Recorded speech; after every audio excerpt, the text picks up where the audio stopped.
Hello, everyone, and thank you for joining us today on a complimentary webinar, Enhancing Your Leadership Development Training with Microlearning. This webinar is presented by Claude Werder, Principal Analyst with Brennan Hall Group, and Emily Hayden. Emily Hayden is the Learning and Development Business Partner at EBSCO Information Services, where she is responsible for employee learning initiatives, including leadership development, mentoring, and onboarding. Emily has over 25 years of experience in training and employee development and has supported both internal and external customers around the globe. She is a motivational leader and initiative driver with demonstrated expertise in selecting and developing talent. This webinar is sponsored by EBSCO Information Services. EBSCO Information Services is a leading provider of research databases, e-journals, e-books, discovery service, and corporate learning tools for libraries, corporations, healthcare organizations, and government institutions. EBSCO Information Services is a division of EBSCO Industries, one of the largest privately held and family-owned companies in the United States.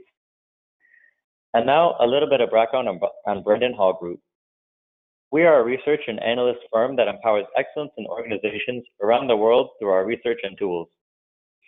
Our vision is to inspire a better workplace experience. We have world-class research, data, and expertise across all areas in human capital management. Currently, we have open surveys: performance management, candidate experience, talent technology, and workforce management technology. We would love to hear from you. In exchange, you could receive free gift cards, research, reports, and more. To participate, please visit our website at www.brennanhall.com and click on Open Surveys. And finally, a few housekeeping items. This presentation is being recorded. The playback and slides will be provided to everyone within 24 hours of the webinar in a follow-up email. If you would like to download a copy of the presentation instantly, you may find it in the handout section. If you would like to ask a question, please do so by typing it into the question box for our presenters. And now I'll turn it over to Claude so we can get started. Thank you, Quentin. It's great to be here today with Emily, and thanks again to EBSCO for sponsoring this webinar. It's a really interesting look at leadership development and focusing on a great model for leadership development that EBSCO has put together, as well as the potentially really important role that microlearning can play in enhancing leadership development. So before we get started, I just want to make sure we're all talking the same language and talk a little bit about microlearning. We look at microlearning as a holistic approach for skill-based learning that deals with relatively small learning units. They're sometimes referred to as learning nuggets or learning chunks. And there's small pieces of learning. They can be in a lot of different formats: video, e-learning, even audio, podcasts. Emily will talk about a lot of different ways they use microlearning. The idea is to provide learning at the time of need, just-in-time learning that doesn't take a lot of time to create, and it's very effective and highly focused. And it's especially beneficial, as Emily will talk about, in reinforcing learning delivered in other formats. So before we really get started, we want to get a sense of how you're using microlearning now, and that'll help Emily and I maybe fine-tune the presentation based on how involved you are in your journey with microlearning. So we asked you how frequently you're using it in your learning programs with your organization. And do you use it regularly to reinforce skills and concepts introduced in another learning format? Maybe occasionally, like you're working on making it a more consistent part of your learning program. Maybe you're just beginning to plan for microlearning, or you don't use it at all. And if you can go ahead and vote, Quentin's got the poll open, and we'll see how the results shake out. And Quentin, you can let us know when you think we're ready to close, and we can take a look at where people are in their journey.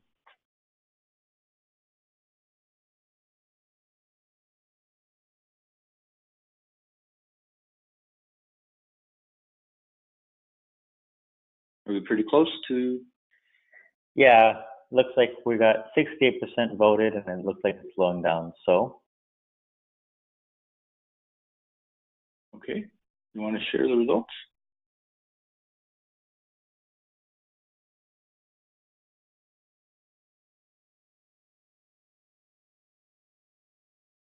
I'm not seeing the results, should I be? You're not seeing it? Nope. I can see it. You're able to see it? Okay. So Okay. I'll read them.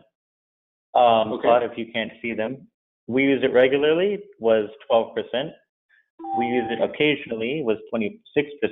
And 43%, which is the highest, said we are just beginning. 19% said not at all. Okay, so that means about 62%, if I'm adding this correctly, are either not using it all or just beginning. So I think this program will be, really useful for you then. I think Emily's going to take us through the entire EBSCO leadership model and how they use microlearning, and we're going to present some data on microlearning to get us started. So as Quentin said, we can entertain some questions as we go. We'll also leave some time for questions at the end. So let's start with some information from Brandon Hall Group's Leadership Development Survey from late last year. And the bottom line on microlearning as it relates to leadership development is the use of microlearning right this minute is not all that high. But when we ask people what are they most likely to change in their leadership development programs, microlearning and coaching and mentoring were the approaches most likely to increase. So organizations through, I think, use of microlearning and other just-in-time learning methods and other types of learning are coming around the fact that microlearning is a pretty good way to reinforce learning and is high on their agenda for moving into doing more microlearning. So that's maybe where some of you are at as you're beginning to focus more on beginning to use it. One of the reasons it's a really good thing is it addresses, I think, at least to some degree, some of the biggest barriers that organizations feel with leadership development. The biggest barriers that people feel in terms of designing and delivering effective leadership development are time constraints, financial resources, and shortage of resources to design and implement programs. Most organizations are still spending a lot of time delivering formal leadership development programs in instructor-led learning, virtual instructor-led learning, full e-learning courses. And, that's okay, but it does take a lot of time. It does take a lot of money. Many organizations have a limit of resources that they can use to bring toward it.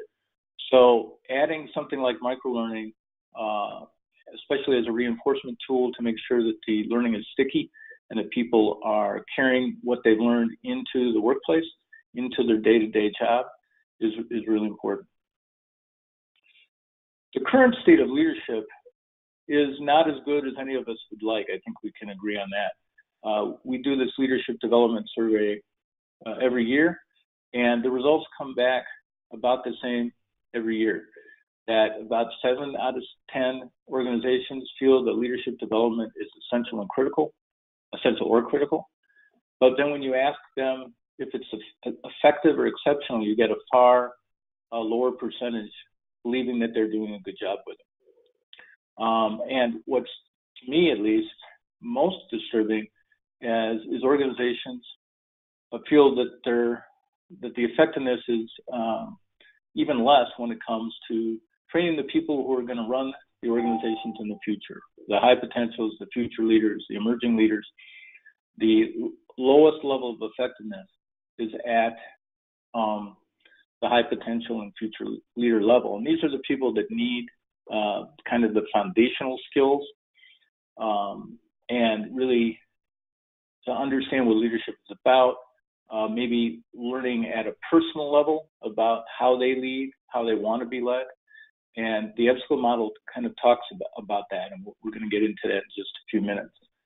So there's a lot of work to be done. One of the issues as we look at this slide from our research is the leadership competencies that are currently in place. This is what people told us. 84% of organizations are focusing on strategic thinking. Only 37% of organizations are focusing on things like inspirational leadership, inclusive leadership. Coaching and mentoring is still relatively low. There's nothing wrong with some of these competencies, but our research shows that they're certainly needed as leaders progress in the year, but they're not the ideal initial core competencies to focus on when developing emerging leaders. These learners, often start in entry-level roles that require the ability to, as I mentioned, be inclusive, influence, collaborate, innovate, inspire, and they all rank toward the bottom. And again, the EBSCO model looks at leadership development in a different way, and hopefully you'll find it helpful as you kind of address your future leadership development programs. Just real quickly before I turn it over to Emily, just as a base of knowledge for you, these are the approaches to leadership development that are most utilized at the executive senior level. So coaching and mentoring is at top. Instructor-led training is fairly close second. And then you see the other top 5. Instructor-led training is at the top again for mid-level managers and supervisors, with on-the-job training a pretty close second, and then virtual instructor-led training. And here is the areas where I think there's the biggest problem, and we can talk about this more, as these 3 modalities, stretch assignments, on-the-job training, action learning projects, are all great ways to train people. But it may not be the best way for high potential emerging leaders who still don't have the foundational skills that we just talked about. That maybe that's better a little later in the evolution of people's leadership development training. That's just something to think about as we move into talking directly about EBSCO's program. So it's my pleasure now to hand it over to Emily, who will take us through the EBSCO program and how they use Microlearning. Emily? Great. Terrific. Thank you, Claude. And thank you for sharing those statistics. I really look forward to telling everyone about the leadership development program that EBSCO launched in the last year. But in looking at some of those statistics, I feel like we too have some room to grow and other ways that we can expand our program. So it's interesting to see as an industry what's happening out there. So thank you all so much for joining us today. Again, my name is Emily Hayden. And thank you, Quentin, for that introduction. I feel like it makes me sound old. 25 years of training experience, but it's true. And I've really loved everything that I've done. I've been with EBSCO Information Services for over 13 years now in a variety of different roles, but training was always part of it, whether I was training customers or training employees. So, and I'm now in a role as a business partner for EBSCO Information Services, which includes around 3,600 employees worldwide. So Claude, if you want to go to the next slide. Thank you. Today, I want to share with you the leadership program that we launched about a year ago now and how that has evolved, talk about the different components of the program, and then talk about Excel 5. Excel 5 is a wonderful micro-learning solution that we have incorporated into our leadership development training.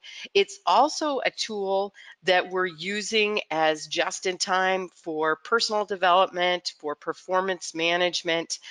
And I ought to say right now that, again, I am truly a testimonial today as a very happy customer of Excel 5.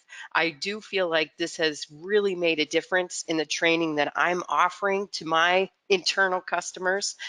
But full disclosure, I am talking about a product that my own company has developed. So applause to the product development people in my organization. I feel very fortunate to be close to this and to be able to use this product. But so I'm wearing two hats, if you will, today. But definitely I am a very happy customer of this terrific product. So if you jump to the next slide, Claude.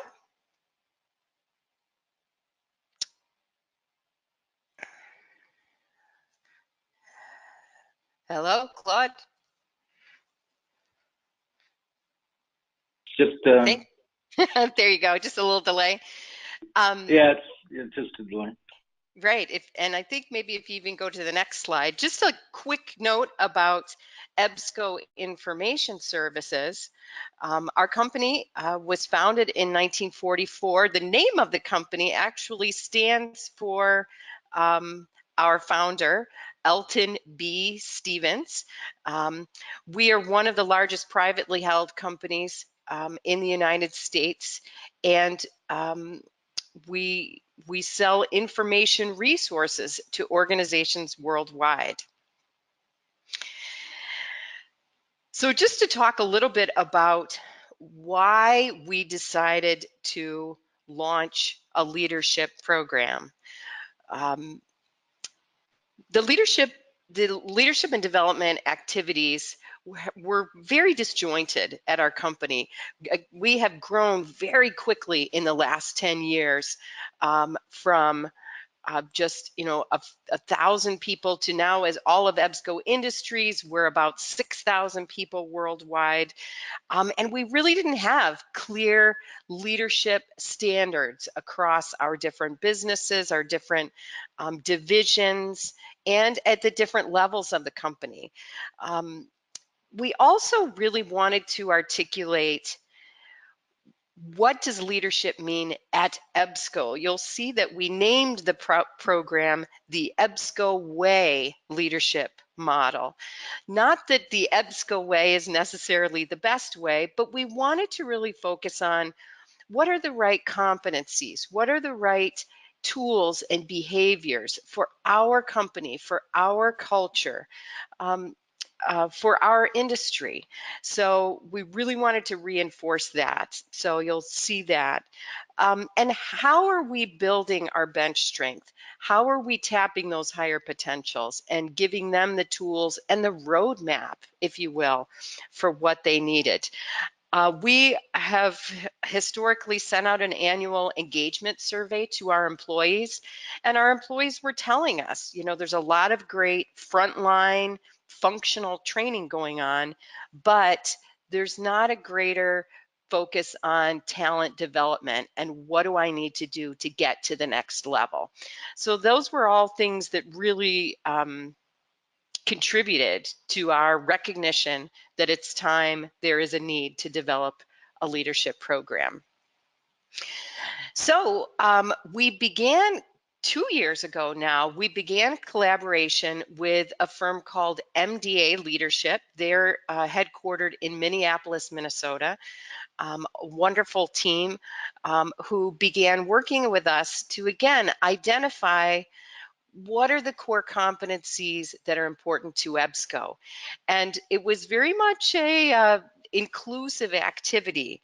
We did employee surveys to find out, you know, what's important, what tools, characteristics do you see as being as successful leader at EBSCO. We had employee focus groups, again, at multiple levels, frontline employees, supervisory level, executive level, to, again, kind of glean at what are the key competencies for us. It took us about a year to culminate all of that data gathering and program development, and then we launched the leadership model in April of 2017.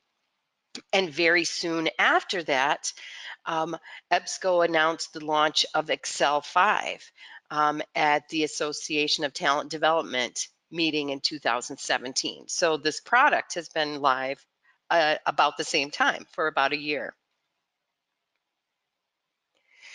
So when we look at the different components we've developed for the model, and I'm going to talk about each of these.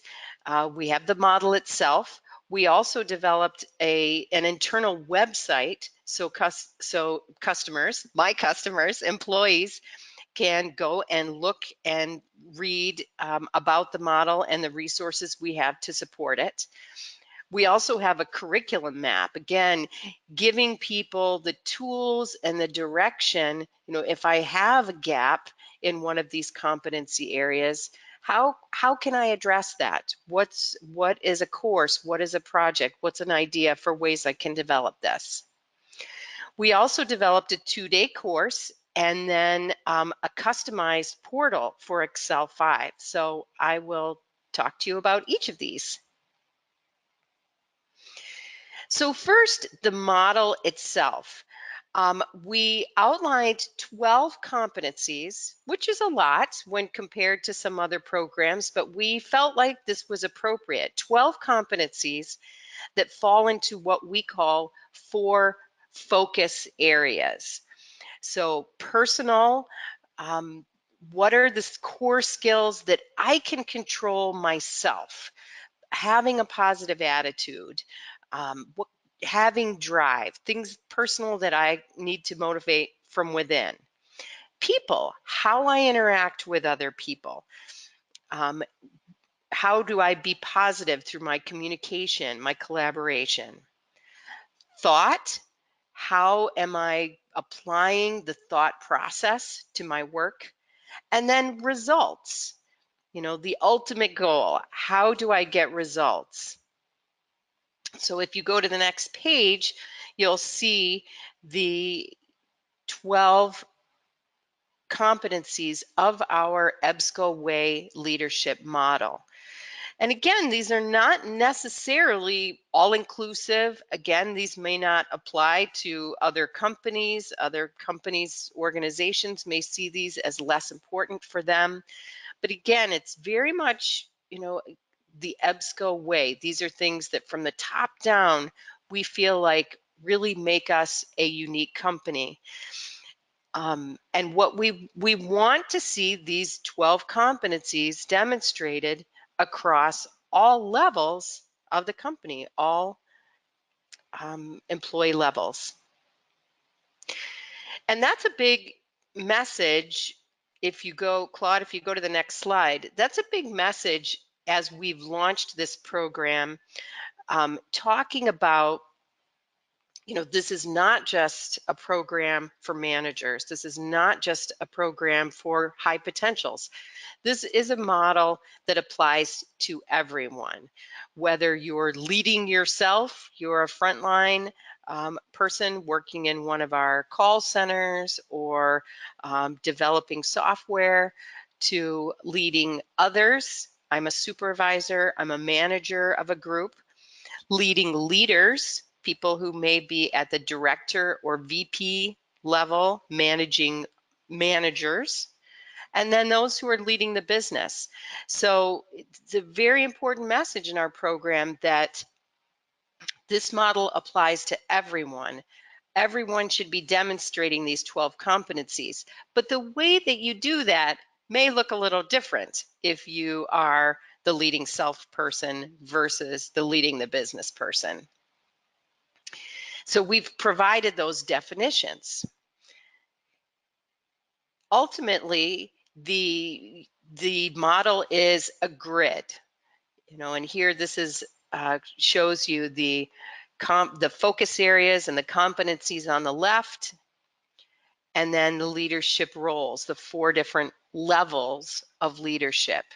And you can't really read these, it's kind of small here, but we have defined each competency and provided behavior definitions to help people understand how will I know when I see collaboration at the leading others level? What will that look like?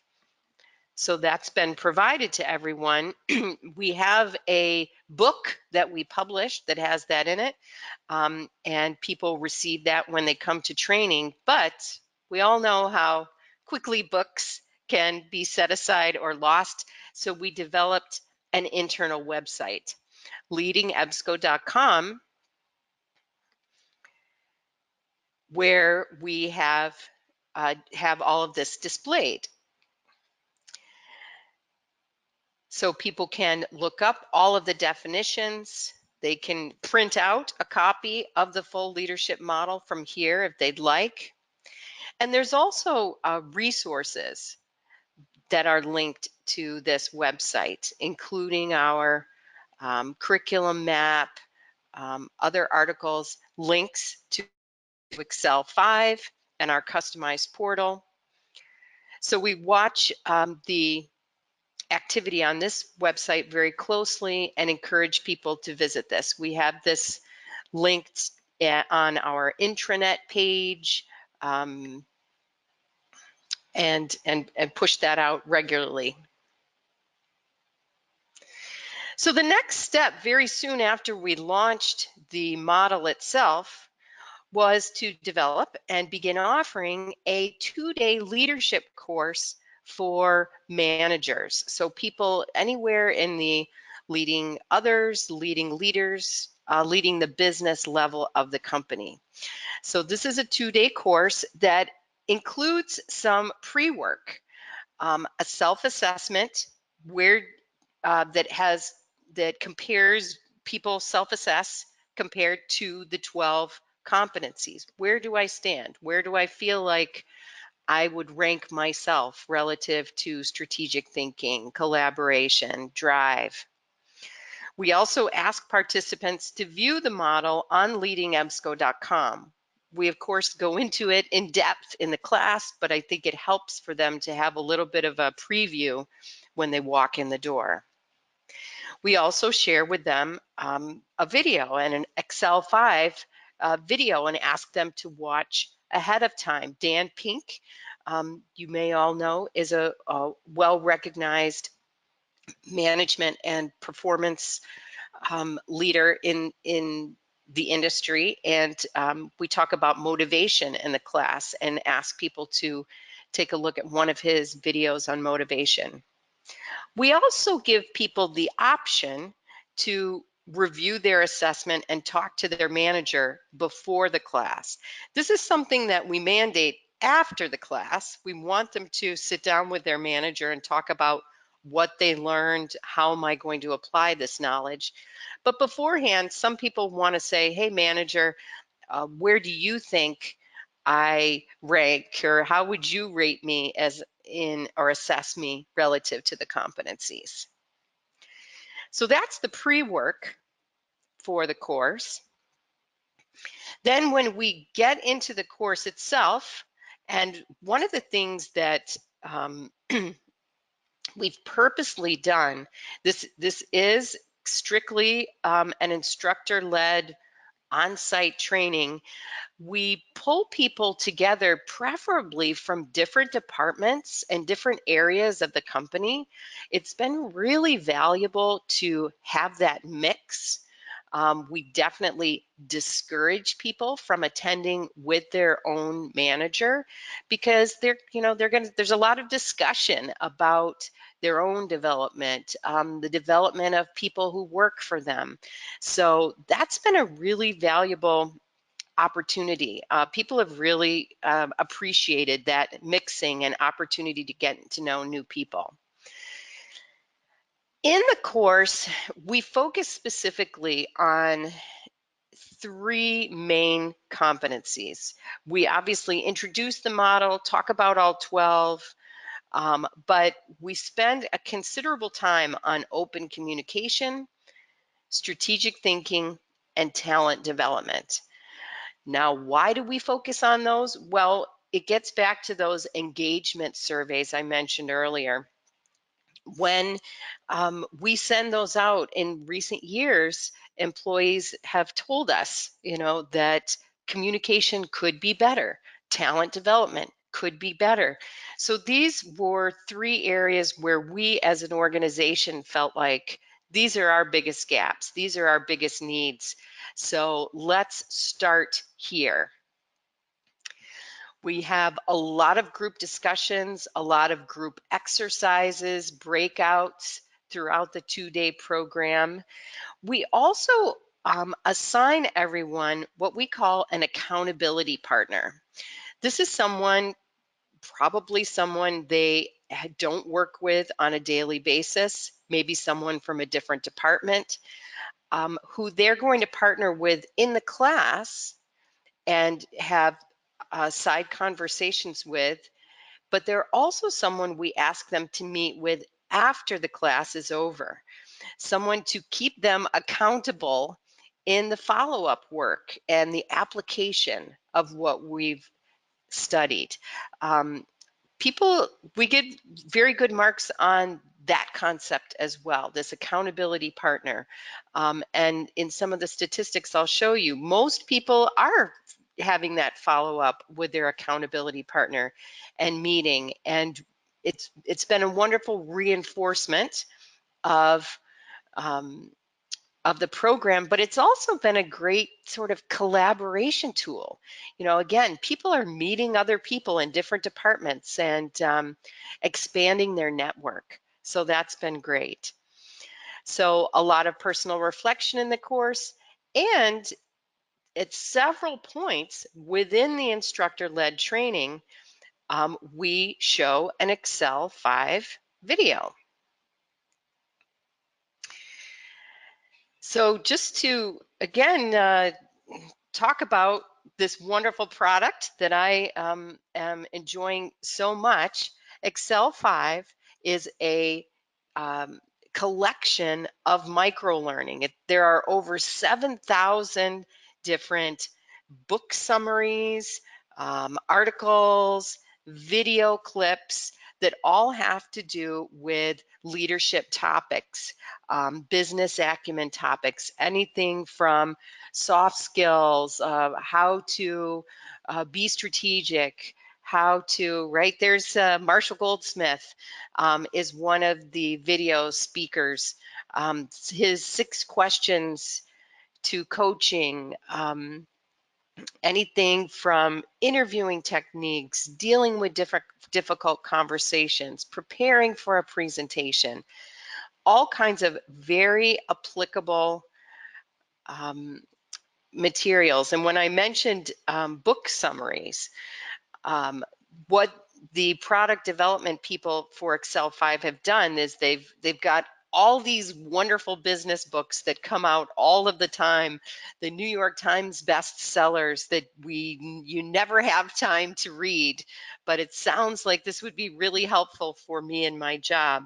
They take those business books and they summarize them into a quick 3 or 4 page summary. Here's the main gist of this book, which, by the way, I should mention, the name of the product, Excel 5, comes from accelerated learning in 5 minutes or less.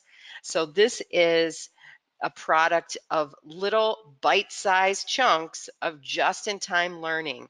When you need something about, you know, negotiation skills, you know, I don't have time to sign up for a 1-day course that's not offered for 3 weeks. I don't have time to read a whole book. Here's 5 minutes that can give me some great 1, 2, 3 points on what I need. So at several points in my Leading the EBSCO Way 2-day training, I incorporate different videos. The Marshall Goldsmith is one when we're talking about coaching that, again, it reinforces the competency that we've just talked about, gives people some quick little tidbit suggestions. So another tool that you can see on the screen now that we developed is what we call the curriculum map. So what we're recommending here, and for those of you who are longtime L&D folks, you'll recognize 7-20-10. You know, what are some on-the-job recommendations for developing this competency? What are some relationship, coaching, mentoring ideas for developing this competency? And then what are some learning and education opportunities, be it an Excel 5 video that you can watch. We list materials that are in our learning management system. So we've done this for each competency, and you can see we recommend materials and ideas across the 4 different levels of leadership again. And this is very iterative. You know, we're always adding to this. So it's linked on that Leading EBSCO website, and we're updating it all the time. And we tell people this is not necessarily all inclusive. You know, this is other, you know, professional development ways that you can expand this. So again, I mentioned the term roadmap, and I like to use that because, you know, people in our organization, they're not unique, but people are looking for, you know, I want to develop, I want to expand my skills. How can I do that? You know, what are the tools? If I'm going to work with my manager to set an objective for the next quarter, for the next 6 months, what should that look like? And so this has been a wonderful tool to give to coaches and managers and supervisors, but also to give to individuals.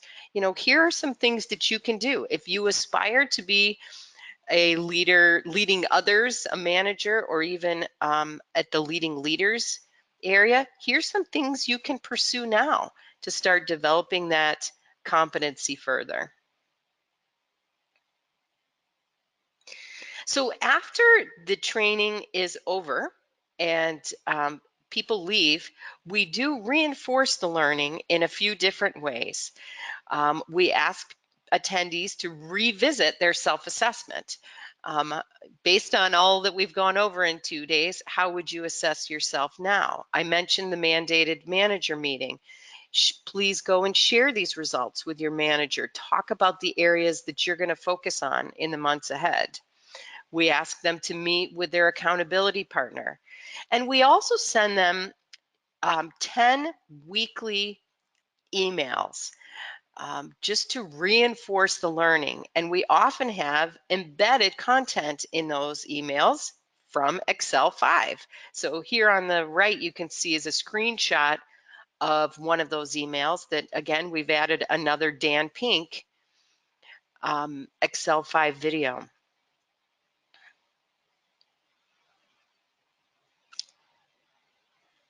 So, okay, and these numbers were from January. We've now conducted this class 40 times in the last year, and about 75% of our manager, supervisory level employees across all of EBSCO information services have now attended the course. And just to share some of the program metrics with you, the program has been very well received.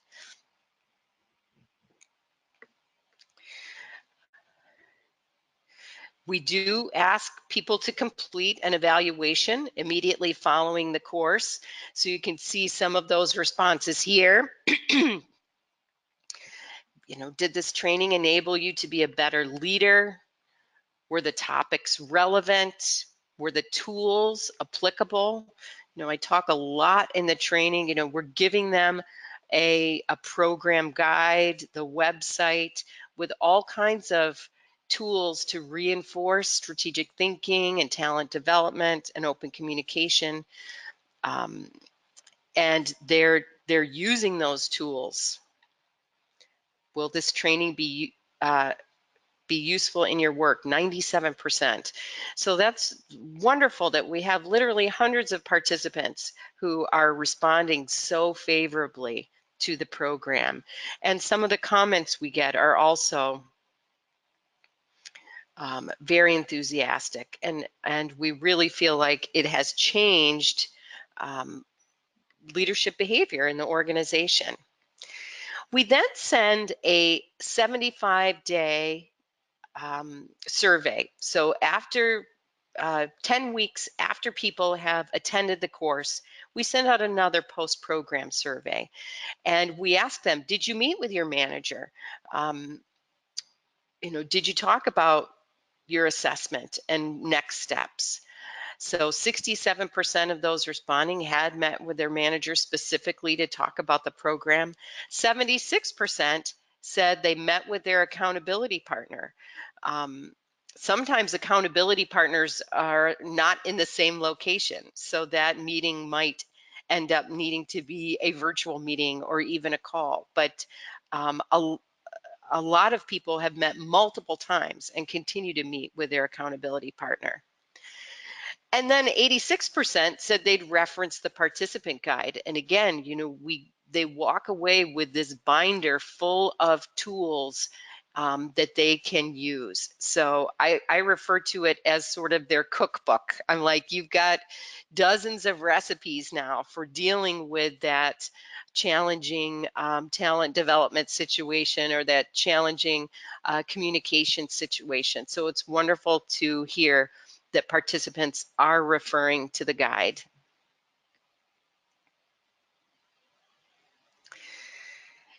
And they are encouraged to continue using Excel 5 and talking about and sharing the Excel 5 content with their teams. So one of the beautiful things about this product is that it can be fully customized. So this is a screenshot of our Excel 5 portal. So we worked with the engineers at EBSCO, and they do this for all of our Excel 5 customers, to make this portal look any way we wanted it. And we very much wanted it to mirror our competency model. So we've taken those 7,000 articles and videos and book summaries and mapped them, if you will, behind the scenes to our areas of focus and to our competencies. So if you go to the next screen, you can see this is sort of, again, now I've done a search under the people area of focus, and it's showing me what are the specific materials in Excel 5 that really have to do with our competencies. So again, you see that top result is a book summary, and it's nice that the covers of the books are displayed. So if people saw this on a shelf somewhere at a library or a bookstore, they're like, oh yeah, that's that book that I really wanted to read. And now I can get the idea of the whole book in just a few minutes. So we have linked this Excel 5 portal on our intranet. It's also linked within our learning management system right on the homepage of our LMS.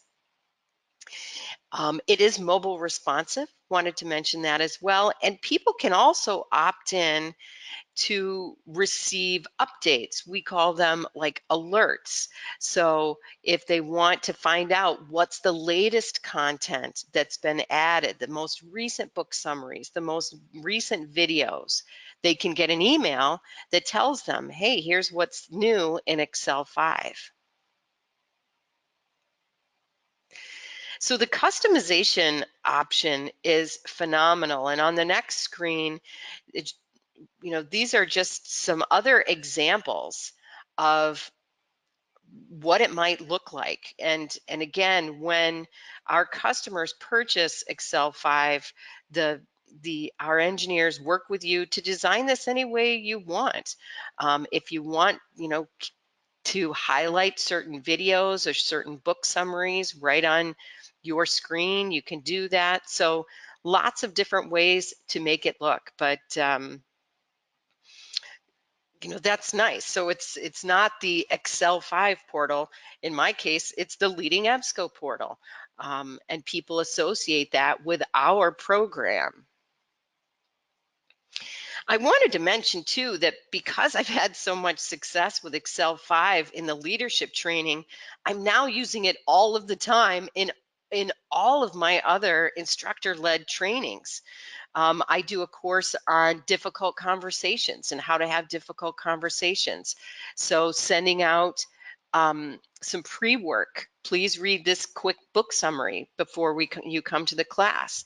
And here's another video that talks, again, a 3-minute video from Mr. Bregman, who again is a best-selling business author. I mean, all of these subject matter experts, just their advice and quick instruction adds so much to my courses. If you go to the next page, Claude, I've got a class that's on interview techniques and hiring. And so I play this video as well about good questions for hiring innovators. So again, it breaks up your training, adds a little bit of reflection, takes off a little bit of pressure from the instructor, but really reinforces the message and gives people valuable tools. The other thing that's nice about Excel 5 is that as an administrator, I can also run metrics, and I can get measurement of how many people are going in and utilizing my portal and taking a look at the different types of content. So after 1 year, 16% of our EBSCO employees have signed up to have their own account. So they're getting those alerts. And it's interesting, if you look at the pie chart, a lot of people looking at the videos, over 50%, the subject matter experts, and these videos are produced by EBSCO. We have our own studio. We work with these experts and contract with them to come in. But they're so well done, and the graphics are well done, and just very quick, valuable addition to our training.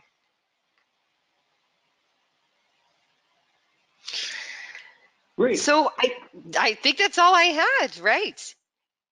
So as I said, I know I'm going on about how wonderful Excel 5 is, but truly, as a customer of this product, I can't say enough at how much I feel it has enhanced my learning and development offering, but I really even feel like it's affecting the culture of our organization, that people feel really empowered to have this wonderful tool at their fingertips. So it's been a wonderful addition to our L&D offerings. Well, Emily, this is Claude again. I think we've got a few minutes for questions. And one thing that I wanted to ask, and then Quentin can kind of run through some of the other questions, is this is a pretty ambitious program. There's a lot to it. Did you start off with the entire organization, or did you have a pilot program to get this started and get some feedback? How did the whole rollout work? Yeah, that's a great question. So, well, certainly with the training, the 2-day manager training, we did do a pilot of that. We did 3 sessions. And actually, in those pilot sessions, we included a module on the execution competency. But we got a lot of feedback from those 3 groups, and there was just so much material. It was just too much. The pace of the class was too much. People's heads were spinning. So it was valuable exercise to have piloted it. And then we took a step back. What should we cut? What can we cut? And we focused more on the 3 competencies. The good news is that now I've got this wonderful standalone material on execution that I can do separately. And the goal down the road is to offer, obviously, instructor-led training, webinars relative to all 12 competencies. Great. And did you, let's see, I think there's a couple of questions that folks have written in, and we'll give people a couple of minutes to ask some other questions. But what feedback have you received regarding how your teammates have successfully adopted the microlearning? We saw some metrics there in terms of adoption of Excel 5, but yes, what feedback are you getting? Well, it's been a wonderful tool for managers to, as they're talking, again, as a talent development tool. As I'm talking to, this person, and I really feel like, they need to do a better job at being innovative, to be able to assign this to them, to be able to recommend to them. I also have some managers who are introducing team meetings by showing, let's watch this quick, 3-minute Excel 5 video and talk about this. Again, because these are just such, short, bite-size, yet very applicable topics, they can do quick learning, and they can feel like I am supporting the development of my team, or maybe there's an issue on collaboration or something, and it kind of takes the pressure off them. Here's the experts and what the experts have to say here. So lots of different ways that managers are implementing.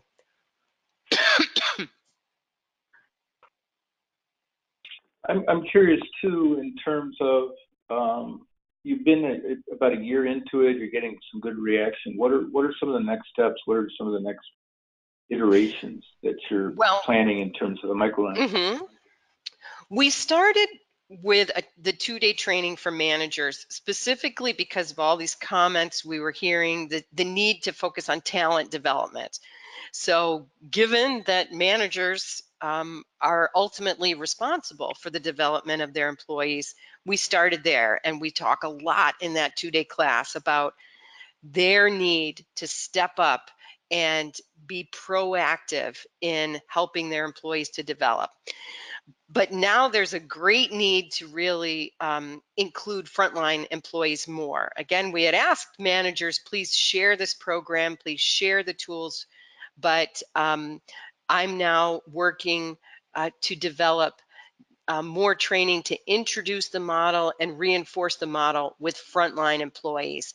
So both online learning that introduces them to the program, as well as instructor-led classes to give them some exposure and interaction. Okay, we have a few more questions coming in here now.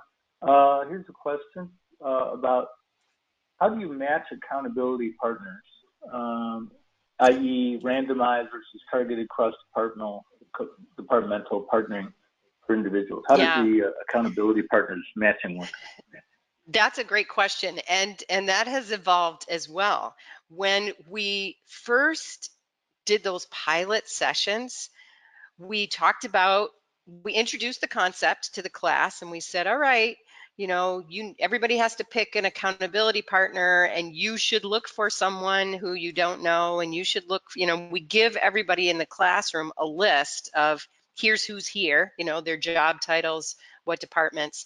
So now go and find a partner. Well, as you can imagine, that was awkward, and people tended to just turn to the guy sitting next to them and go, okay, you want to be my partner. So that didn't work out very well. The initial reactions, people were like, after that, and after spending 2 days in the class, I'm not sure I got the best partner for me.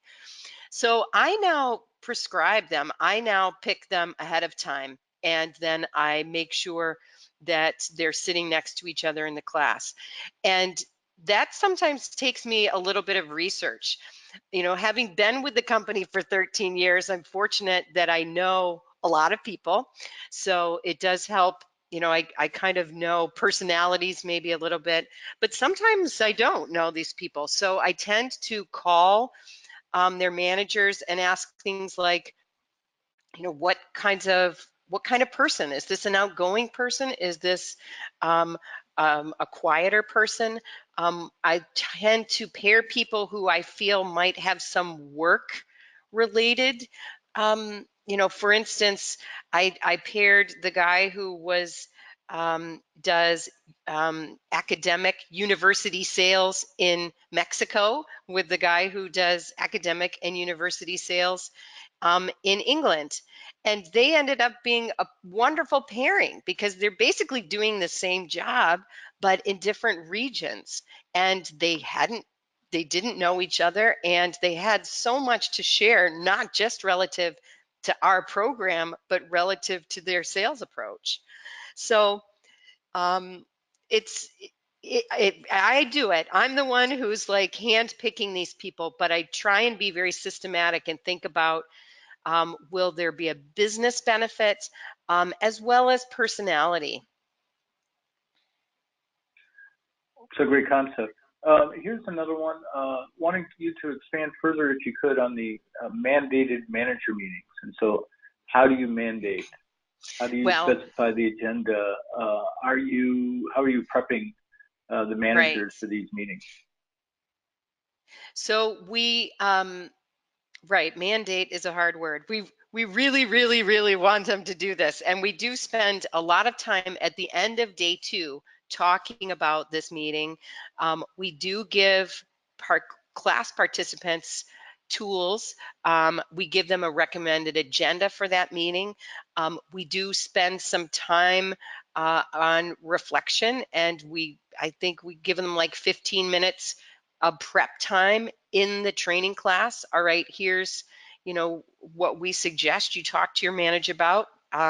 Spend some time making your own notes. We then have them talk to their accountability partner about the conversation they're going to have with their manager. And then I send an email to managers and say, your employee just attended this class. She is going to approach you about scheduling a meeting. Please make time for that. So, so we highly encourage, and as you can see, I think in even the 10-week survey said that, like 70% of people did have that manager meeting. So it's not happening across the board, which is disappointing. But again, the ultimate goal is for these people to identify a couple, I call them gap areas, recognize that in this competency, I need to grow. And so they are asking their manager to support that growth need. And, I want to get better at execution, at continuous improvement. Here are my ideas for doing that. Do you have any ideas? Are you okay with me taking the time to attend this class, to work on this project? Okay, I think we have time for maybe one or maybe two questions, but here's one. Can teammates rate the content relative to applicability at EBSCO? In other words, can they share the value they got from the material so others can ultimately prioritize how they would use it? Well, we do, when we send out the 10-day survey, we do go in depth about the applicability of the tools that were covered, and now that you've been back on the job for 10 weeks, did everything we talked about relative to talent development, did that really help you? Was that applicable? So we absolutely have been looking very closely at those survey results. And we have made some slight adjustments to the training based on those results, but nothing major, because again, most of the feedback has been really, really positive. I think people were really starved for this kind of these kinds of leadership tools, and so it's been very well received. Not sure if I answered the question, but. Well, I think we're at the top of the hour now, Emily, and thank you very much for sharing the EBSCO program and how you're using microlearning. Hopefully it was very helpful. I think from the number of questions we got, I think people were really trying to understand how maybe they could apply it in their situations and the details of how you're using it. So thank you to EBSCO. Thank you for My everyone pleasure. for taking the time out of your busy days to spend some time with us. And we look forward to seeing some of you in the future Brandon Hall Group webinar. Thanks, and have a great rest of the day.